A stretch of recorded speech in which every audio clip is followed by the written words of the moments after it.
You got a really bad wife, didn't you? She's useless. She's nothing." I left work early and entered the house to hear my mother-in-law's voice coming from the living room. I couldn't help but gasp and listen in.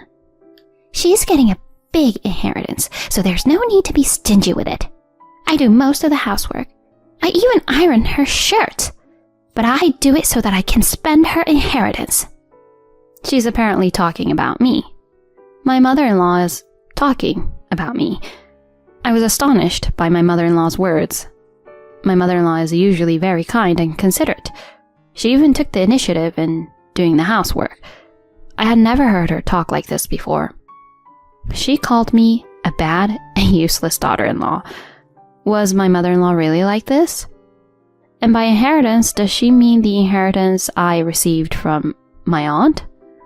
I quietly approached the living room with light footsteps so that she wouldn't notice. "If I didn't have the inheritance, I wouldn't have taken her as my daughter-in-law. She's a plain, uninteresting girl, the kind you can't boast about to your neighbors. But it's all about the money. I gotta be patient." Patient? Huh. My mother-in-law kept bad-mouthing me after that. I wondered who she was talking to. I gasped at the figure I saw when I quietly peeked inside. And then my mother-in-law grinned and put her hands together. "Actually, this is about her aunt who died and left her the inheritance." I almost screamed and quickly covered my mouth as my mother-in-law told the story. No way. No way. My name is Sally, a 28-year-old housewife. I met my husband David at a blind date that one of my coworkers invited me to, and we hit it off and started dating. My parents died in an accident when I was very young, and my aunt Nikki, my father's sister, took me in and raised me. My aunt was divorced when she was young, but she was a successful businesswoman. She raised me strictly, kindly, lovingly, and carefully. She also helped me to get through college. With my first salary as a working adult, I treated my aunt to dinner as a token of my gratitude. Then, my aunt was diagnosed with cancer. By the time we found out, it had already metastasized and there was nothing we could do. She was given a short life expectancy. My aunt must have somehow understood the situation. The company was left in the hands of someone she trusted, and no major problems occurred. The last year my aunt passed away. Many people attended the funeral, including my aunt's subordinates at her company and her legal advisor. "Sally, are you all right? Get some rest." "David, thank you." I was so exhausted and depressed after losing my only family member. But David supported me. David was my boyfriend at the time. He has supported me ever since. David is really kind. I want to live with him forever. After that, he proposed to me, and I decided to marry him. When I went to his house to greet his parents, my mother-in-law welcomed me warmly. "I would be very happy if you would come to be his bride," she said happily and hospitably. I had met my mother-in-law several times, and she had visited me at my house as well. But we had never talked about my family. So, I took this opportunity to tell her about my parents, that they have passed away. I also confided in her that my aunt who raised me also passed away last year. My mother-in-law did not give me a sour look, but rather embraced me with tears in her eyes and told me how hard it must have been for me. I was relieved to hear that my mother-in-law was so kind. "So, I'd like to talk to you about something.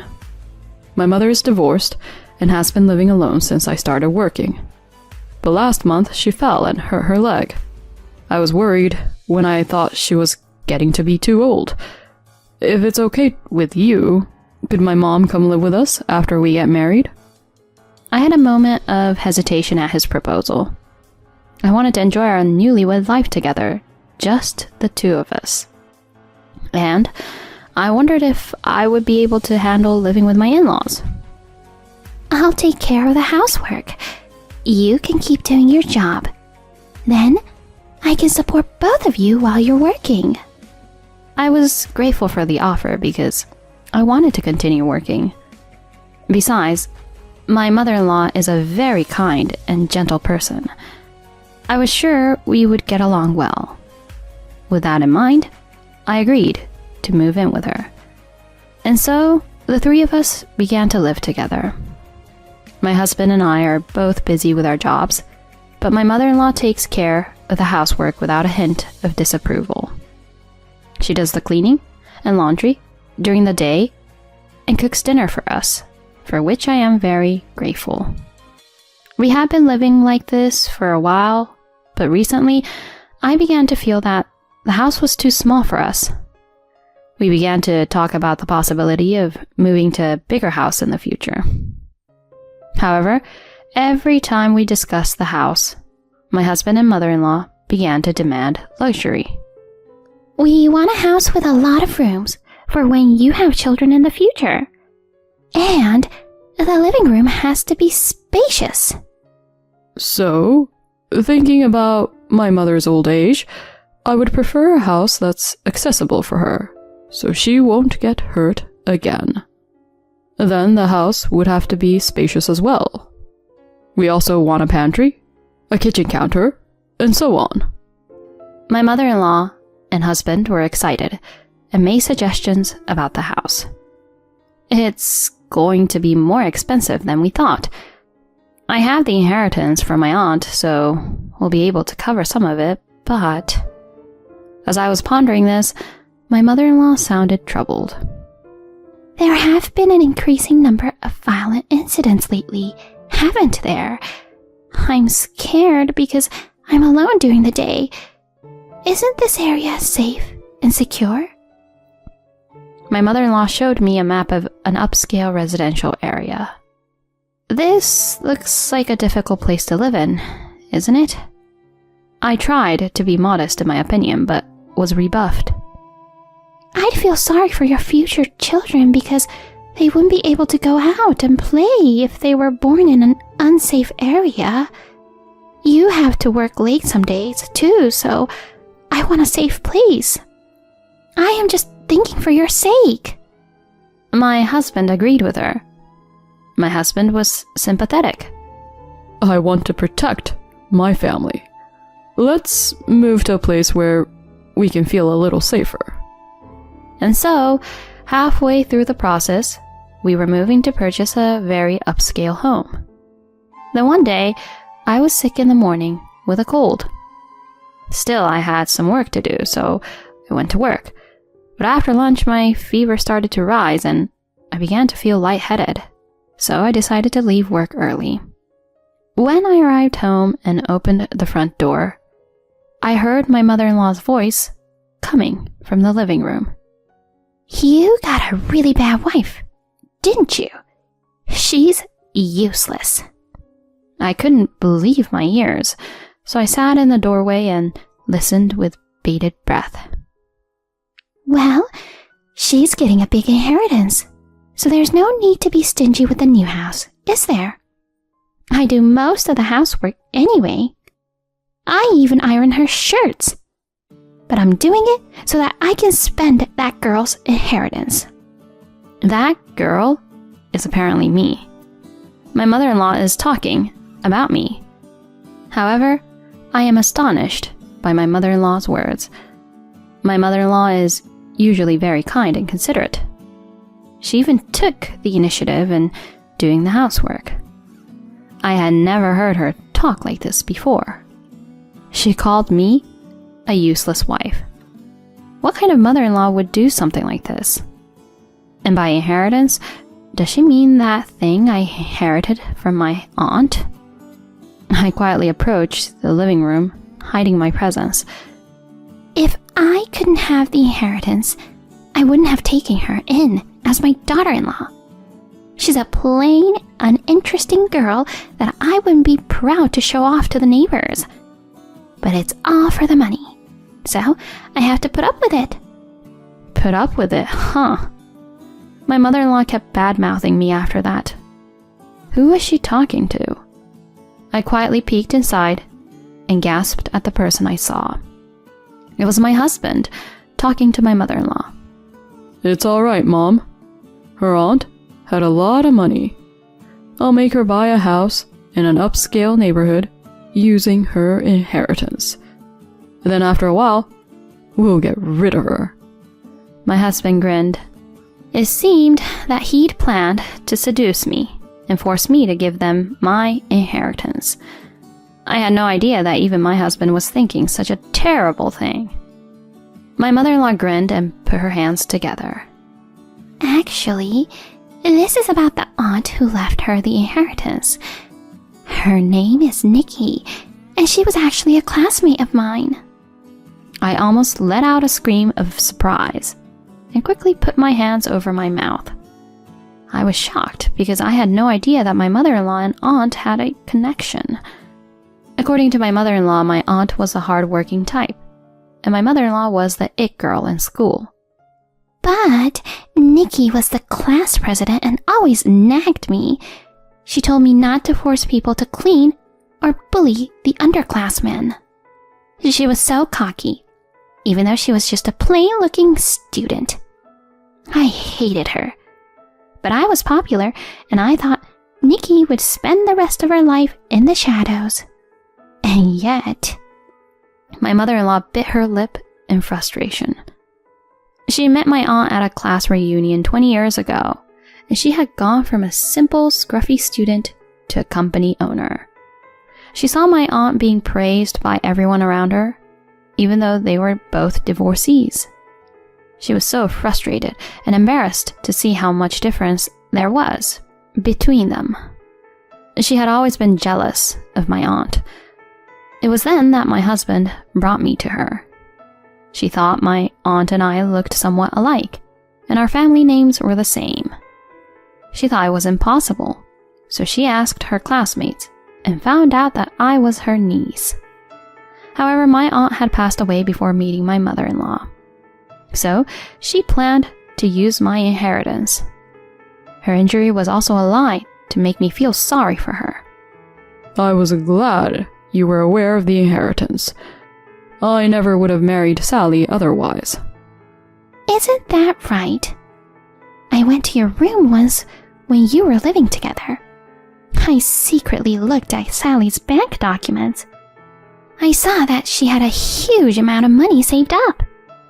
I was shocked to see the two of them laughing together, but gradually I grew angry. They were both after my inheritance. She had been so kind to me, let me marry David, and taken care of the housework, all for the purpose of using my inheritance. I can't forgive them. Watch me. I'm going to pay you back double.